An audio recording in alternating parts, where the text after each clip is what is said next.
चांद की पहली दस्तक पर चांद मुबारक कहते हैं। सबसे पहले हम रमज़ान मुबारक कहते हैं। अल्लाह बेजुबान को जब जुबान देता है, पढ़ने को फिर वो कुरान देता है।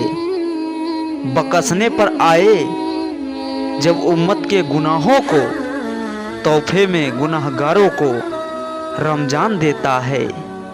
पूरे हो आपको हर दिल के अरमान, मुबारक हो आपको प्यारा सा रमज़ान। रमज़ान में हो जाए सबकी मुराद पूरी, मिले सबको ढेर सारी खुशियाँ और ना रहे कोई ख्वाहिश अधूरी। या अल्लाह, इस रमज़ान करीम में हमें ज़्यादा से ज़्यादा इबादत, ज़्यादा से ज़्यादा नेकी, बुराइयों से दूर रहने की तौफीक अता फरमा।